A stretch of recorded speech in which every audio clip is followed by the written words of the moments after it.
So, mayong gabi mga koys. So, welcome back din sa atong YouTube channel. And sa wala pa nga nawala pa naka-subscribe o unta naka-subscribe na mo. So, karong gabi yun na atong content karon is about sa kung saan pag-start na ako sa paghimo og content. And so far, daghan pa jud siya og kulang, no? So, mao din ni ang mga gamiton unta na ako sa paghimo og content. Kini mga guys, no, mo din akong laptop. Actually, dako kini siya katabang sa kuha during sa pag-scale up sa pag-college na ako. Dagang gani siya nahimo nga mga document. Pero sad to say, guba naman gud ni siya tungod pod sa wala na nagamit.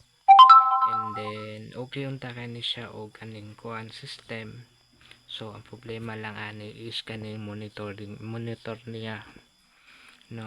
Then kani po diya ang keyboard di na po ni siya mag-function, or sa panang okay pa ni siya, mandar pa ni siya mag-malfunction na niyang keyboard.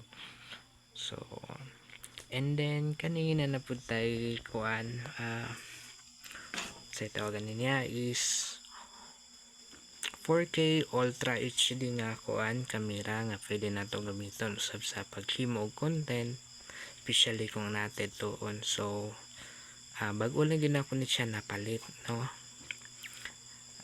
Murag 2 days or 3 days na milabay sukat pag-abot ani. So di po ni siya yung kamahalan po. So mo din ni siya mga koys ang iyang kuan, ang iyang capture. So wait lang, ato sang tantangon ng iyang kuan cover. So tantangon to siya. Oops, tantangon na to siya mga koys. Okay, hindi siya magpatangta mga koys. Okay, tangta na siya mga koys. So ngayon siya mga koys, cover niya nga pwede po niya siya lalom sa tubig. And then may siya mga koys. So wala pa gani siya kuan, wala pa gani siya memory card. Kaya na memory card di pa siya mo function po dun saon, pero mangita pa kog idea ug saon di siya pag connect sa ihang memory card naning. So mo siya tinaw ba siya pod, pero siya yung no card. So actually naka-connect ni siya sa cellphone. So mo ni ihang makuan, mo ni ihang mga gamit. Pwede putang nato sa helmet or unsa ba diya. Then kani siya magamit po nato kung kuan under the water, ilalim sa tubig, kung mag-vlog ta sa unta man takabalo mo lang o yan eh. So mo to mga koys, no, sa atong laptop karon dili pa gyud ako magamit kay wa po ko kabalo or nalimot po ko nga unsa ni siya nga year, unsa ni siya nga unit.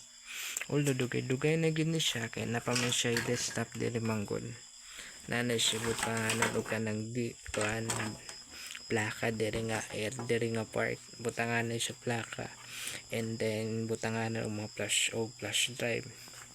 So diri pod napod siya katong mura siya o kanang disk gihapon nga diri ibutang, pero wala na siya karon.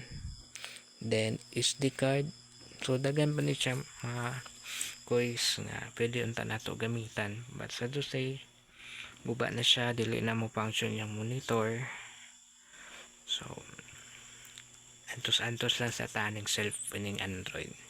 So mora to mga koys. Sa karong gabi na natong content is introduce na ko ang mga gamit unta nato, pero dili pa man din nato totally magamit. So magtinil sa taning kuan aning cellphone. So may gabi mga koys, o camping mo kanunay, o God bless.